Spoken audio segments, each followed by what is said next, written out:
A winter evening settles over Rogers Pass in the early 1890s. Snow has been falling across the Selkirk Mountains for hours, softening the outlines of the forest and gathering along the railway embankment.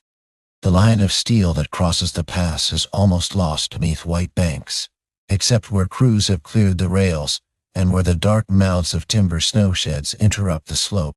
A steam locomotive waits near the summit. Its boiler holds a steady pressure, and a small pool of warm light falls from the front lamp onto the snow. Another engine stands farther down the grade, ready to help push a heavy train through the steepest part of the route. Around them, railway workers move carefully between the track, the station buildings, and the wooden structures built to keep the mountain from closing the line. This is the Canadian Pacific Railway only a few years after its completion. The last spike had been driven west of Revelstoke in November 1885, and regular transcontinental passenger service began the following summer. On maps and in newspaper illustrations, the new railway could be drawn as a confident line from east to west. In Rogers Pass, that line had to be defended every winter. More than 12 meters, or roughly 40 feet of snow could fall across the railway during a winter season. The number did not describe one wall of snow waiting beside the track. It described an accumulation spread across months of storms, drifting, settling, sliding, and returning again. The railway had been completed through the mountains, but completion did not mean control. Long before the first regular passenger train crossed the pass, the route had already been difficult to find. The Selkirks form the final great mountain barrier in the railway's western path. Major Albert Bowman Rogers, working for the Canadian Pacific Railway, located a gap through the range in 1881 and returned in 1882 to confirm that a railway route could pass through it. The mountains were not an empty landscape waiting to be discovered. Indigenous peoples had long traveled through, used, and cared for the broader mountain region. The railway project also depended on labor from people of many backgrounds, including indigenous workers, immigrants from Asia and Europe, American contractors, and Canadians. The national story would later celebrate a line of steel across the country, but that line rested on many different kinds of knowledge and labor, as well as real human cost. Construction through the Selkirks required bridges, trestles, cuts, fills, and carefully chosen grades. James Ross supervised crews that built major bridges east of the pass, including the high crossing at Stony Creek. On the western side, the railway descended through a narrow valley with looping track designed to manage the mountain's slope. By the autumn of 1885, the rails were joined across British Columbia. Then winter arrived. The first season made the problem unmistakable. Snowfall and avalanches overwhelmed the open line, and trains stopped running through the pass for months during the first winter of operation. Even before the line was fully complete, the railway had begun observing snow conditions. A snow observation party was established in Rogers Pass during the winter of 1884 to 1885.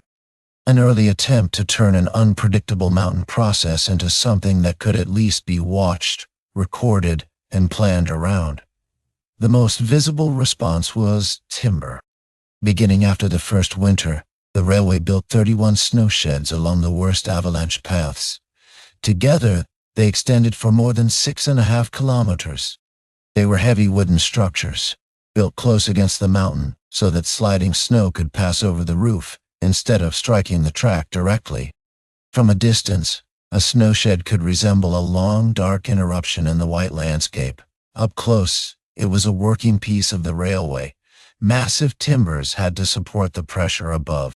Track, ties, drainage, and wooden framing needed inspection and repair. Smoke and steam collected differently under cover than they did in open air. The shed protected the train from one danger while creating its own enclosed railway environment. The structures also changed the relationship between railway and scenery. During the safer summer season, trains could use exposed track beside some sheds, giving passengers open views of the valley and glaciers. Winter reversed the priority. The mountain view mattered less than a roof strong enough to carry an avalanche over the rails. A passenger might travel for long stretches with timber close to the windows, then emerge suddenly into white daylight before entering another protected section. Keeping those sheds useful demanded ordinary maintenance. Timber warped, iron fastenings loosened, drainage had to remain clear, and soot from steam locomotives accumulated in the enclosed spaces. Fire was another concern in a railway built with enormous quantities of wood. Over time, some major wooden bridges and trestles were replaced with stone and steel, partly to reduce losses from fire. The system that defended the line against snow was never static. It was repaired, strengthened, and altered as the railway learned what the pass required. A locomotive approaching one of these structures changed character as it entered. The open mountain view narrowed to timber posts and darkness. The sound of wheels and exhaust reflected from the roof. Warm light from the locomotive moved across beams stained by smoke. Then, after a long stretch beneath the shed, daylight and falling snow returned at the far end. The railway also had to solve the problem of weight and grade. Early steam locomotives struggled on the steep approaches to Rogers Pass. Heavy trains could not simply maintain speed and climb. Pusher engines were stationed on both sides of the pass so that an additional locomotive could couple onto a train and help force the load over the most difficult section. The work was methodical. A train arrived at the foot of the grade. The helper engine moved into position, couplings were checked, signals passed, and the two locomotives began to work together. Steam exhaust became heavier under the load, but the movement remained slow. The point was not speed. The point was to keep the train moving without asking more from one locomotive than the machinery could provide. Near the summit, winter added another layer of work. Snow filled cuts and drifted across exposed sections. Crews shoveled where machines could not reach. Locomotives carried plows on their fronts, but deep snow could resist ordinary equipment. In 1888, the Canadian Pacific added rotary snowplows to its Rogers Pass operations. The rotary plow had been invented in Ontario only a few years earlier and worked like an enormous mechanical snowblower, using a rotating wheel to cut into snow and throw it clear of the track. The machine looked almost unlike a locomotive from the front. Instead of a simple pilot, a large circular housing faced the drift. Behind it, steam power and railway crews turned the device into a moving tool for opening the line. The rotary plow did not make winter easy, and it did not eliminate avalanche danger, but it gave the railway a new way to attack snow that had already reached the track. By the early 1890s, a winter night in Rogers Pass depended on several systems working together. Snowsheds guarded known slide paths. Maintenance crews watched the structures and the track. Helper engines waited for heavy trains. Snowplows opened sections that had drifted shut. Station staff managed the movement of traffic through a place where delays could spread far beyond the mountains. This was not one heroic machine defeating the weather. It was a chain of modest systems, each useful only when the others were ready. A snowshed could keep a slide off the track, but could not help a heavy train climb the grade. A helper locomotive could push that train, but could not clear a drift farther ahead. A rotary plow could reopen a buried section, but could not guarantee that another slope would remain quiet. The railway survived by combining structures, machines, observation, and labor, rather than relying on any single solution. The railway's schedule might be printed in neat columns, but the pass had its own rhythm. A storm could slow an approaching train. A blocked section could require a crew before traffic moved again. A locomotive could need help on the grade. Every successful crossing was less a single act of engineering than a sequence of small preparations repeated through the winter. There was another railway world, only a short distance away. Near the glacier that gave the station its name, Canadian Pacific built Glacier House, which began receiving guests in late 1886. The original purpose was practical as well as promotional. Dining cars added weight to trains already struggling on steep mountain grades. so a dining station allowed passengers to eat without carrying the extra car over the pass. The place quickly became more than a meal stop. Rooms were added, visitors stayed overnight, and the railway began selling the mountain scenery that had caused so much trouble during construction. In summer, passengers could look toward glaciers and peaks from the railway.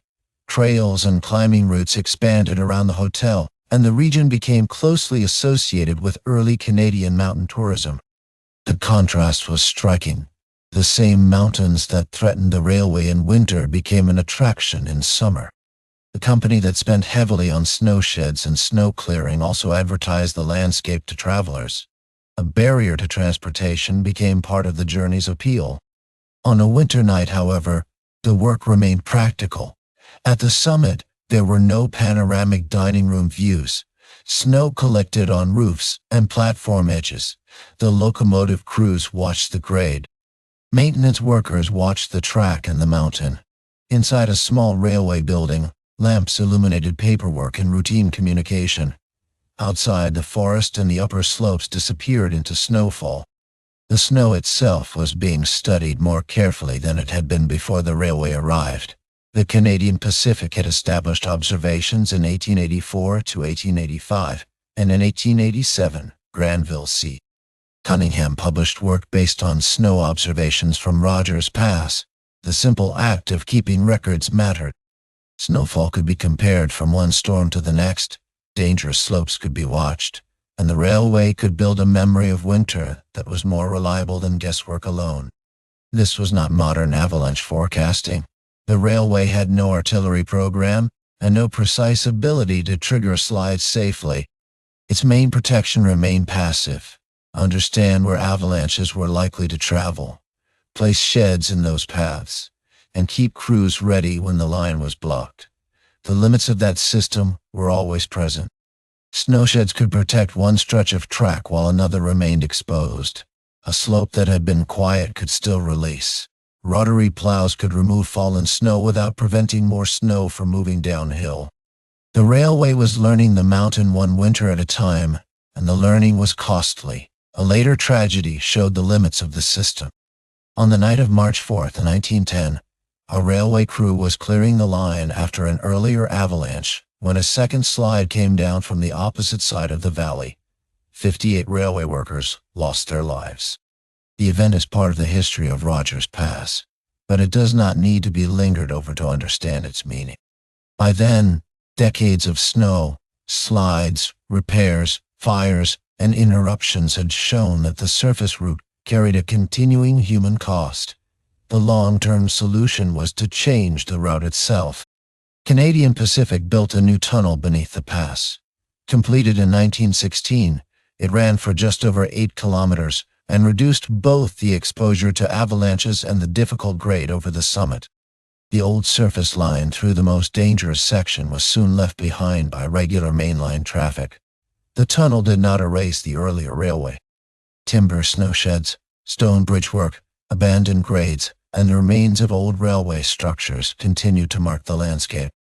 They showed what the first generation of railway workers had tried, not to remove winter, but to build a moving corridor through it.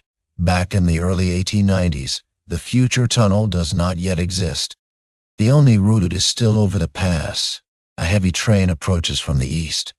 A helper locomotive couples on for the climb. The engines work steadily into the grade, their exhaust rising into falling snow. The train enters a snowshed and disappears beneath heavy timber. For a time, only muffled mechanical sounds remain. Farther west, the line opens again beneath the dark shape of the Selkirks. Snowbanks stand beside the clear track. A crew has already passed through with shovels and tools. Somewhere down the line, a rotary plow waits for the next drift. At the station, another train will eventually be expected, and another set of ordinary tasks will begin. Nothing about the crossing is effortless. That is what makes the railway in Rogers Pass worth remembering. Its history is not simply the moment when steel reached the Pacific. It is the repeated work required after the ceremony was over. Watching snow, repairing timber, coupling engines, clearing track, and keeping communication moving when the weather refused to cooperate. The national map showed one continuous railway. Rogers Pass revealed what that line really meant on the ground. It meant people arriving before a train, machines waiting in reserve, structures built under avalanche slopes, and a schedule that could never entirely ignore the mountain. The last locomotive of the night moves westward. Its lamp becomes smaller between the snowbanks, then vanishes beneath another timber shed. The station settles back into darkness, and snow begins covering the marks left beside the track. Across Canada, the railway follows its timetable. In Rogers Pass, winter still keeps its own time.